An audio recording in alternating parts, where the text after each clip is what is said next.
SHICKEN. Use the code CHICKEN in the shop. Hey guys, the Chicken is here. Welcome back to another Boom Beach video. In today's video, guys, we have your Season 74 Day 1 path. We've all seen the tech tree for a little bit at this point, and it is a wild one. What I will say about this season, and if you guys haven't watched the sneak peek that I did with Stoneheart and OP, make sure you check that out. That was a really fun video. And we got both of those guys' insights on the tech tree, which was really helpful, especially Stone, considering he put it together.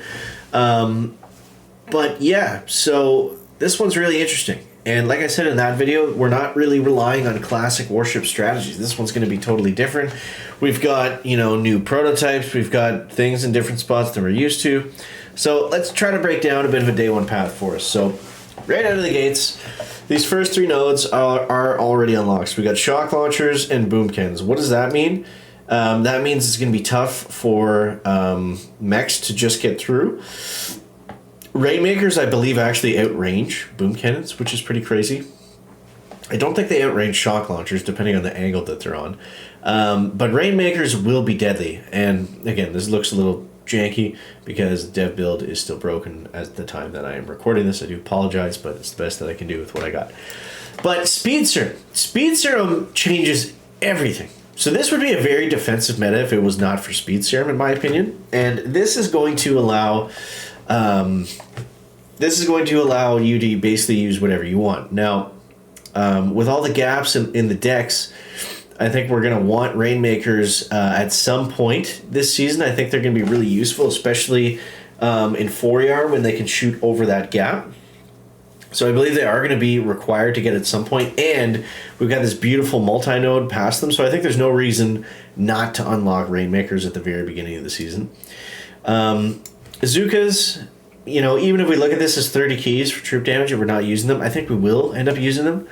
Especially early on, they're going to be nice. There's no mines right out of the gate, so Zukas are not going to have a problem to walk around and get anywhere. So split hits with Rainmakers going one side, maybe Zukas going the other, or just using all Zukas with Speed Serum. I mean, in terms of movement speed, Zukas are absolutely the fastest troop here, bar none. So that's going to make things interesting. I don't see a reason to pick troop health or building damage. I think we want to go... I don't see a reason to pick...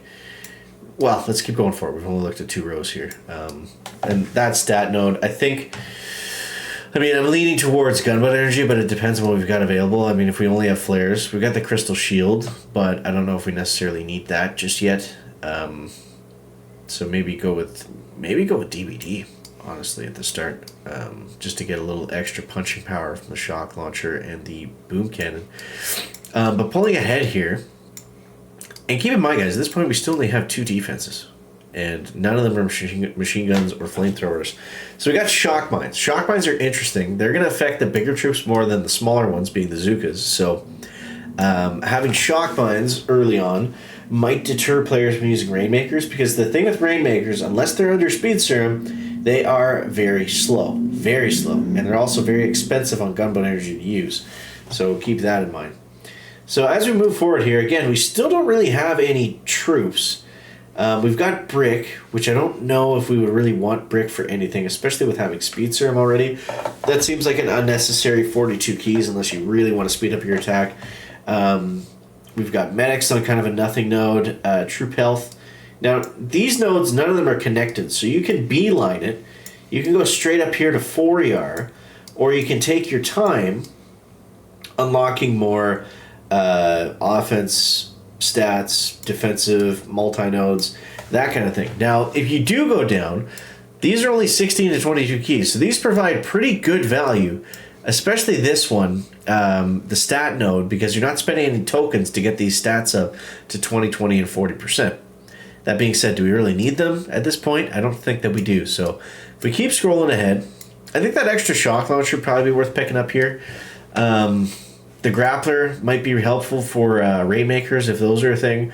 If everybody's only using Zukas, then maybe lasers will be nice, because other than that, we don't really have any splash damage. We got Scorchers and Lasertrons in the back. Now, Scorchers with Speed Serum might be a thing.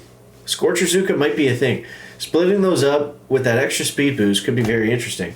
But that's the thing. I mean, you know, until we try out some of these betas, like we just straight up don't really know. So we keep moving ahead here. I assume we're going to skip Lasertrons because those are never really useful. They also don't shoot across the gaps. So just so you guys know that, we did test that in the dev build. They don't shoot across the gaps like Rainmakers do. Even though their range is technically the same, the way their range works is they shoot something that's like this far away and then the laser goes really far. So I don't know if the range counter says it's like the maximum range, but that's not actually like practically what it shoots like. So just keep that in mind if you think you're going to snipe stuff downrange with the whatever the hell it's called, laser tank thing. Cryo? No. Anyways, so moving ahead, we got this troop boost, and so this is designed here just for you have to pick something. You have to either take Rainmakers or you're taking the Lasertrons, I think that's what it's called, or you're taking the Scorchers. So you got to pick one of them. And I think out of those choices that we got so far, I think Rainmakers is what we want.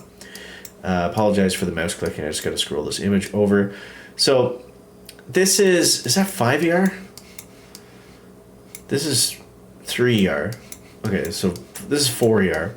So we're getting to kind of the end of the day one path here, but we can still look at what's ahead if we want to rush to anything, right? So we do have a building health node. It is way buried back there. I think I would go for the multi-node over the rocket launchers because I don't see a lot of use for rocket launchers. Now, there will be a lot of them. I think there's 2 extra rocket launcher nodes, but we're not using a lot of squishy troops. Unless Zukas are really end up being dominant, everything else is tank form, or mechs, or proto-riflemen. So rockets typically aren't very strong against those kinds of troops. So if you do want to go to the building health, I would probably go the extra cannons or sniper towers. They're both pretty good choices there. And if we want to rush ahead, what are we looking at? We're looking at shock bombs. We're looking at critter cannons, which are very interesting. Critter cannons, they do a lot of damage, especially now since the last update. Critters are affected by your statues, by your stats. So the more troop damage you have, the more damage the critters coming out of the critter cannons are going to do. We also have early shock bomb, which is great because that should prevent any physical metals, which I don't think there will be. We've got really strong troops right out of the gates. We also got heavies, and then we've got mines. We got some stronger prototypes, Captain Rodero, which would be an interesting choice this season without any flying troops, because if we look at the whole tree, there's no heavy choppers, there's no seekers, there's no rocket choppers, and there's no bombardiers. So this is a very, very, very different season. And, you know, for me to sit here and tell you guys exactly what the path is, I would be lying. But this is my best guess, probably what I'm going to do. So I think some things that we can avoid right away is we can avoid troop health, we can avoid medics, we can avoid brick. My camera just froze for some reason. Sorry about that. I don't know why. Let's deactivate it. But yeah, anyways, I'm getting towards the end of the video, but sorry about that. So yeah, we can skip brick, skip scorchers, skip lasertrons, I think pick up some of these defenses, and then we should be off to the races. So I do hope that helps you guys out, give you a bit of an idea of what's going to be good versus what's not going to be good. And you let me know what your plan is for the Season 74 Day 1 Path. It's going to be super fun, super interesting. Going to be streaming live probably around 6 a.m. for a minute. Won't be a super early one because I do have to work tomorrow. So yeah. So there it is, guys. Appreciate you. Thanks for watching. We'll catch you next one. Check it out. Backpack.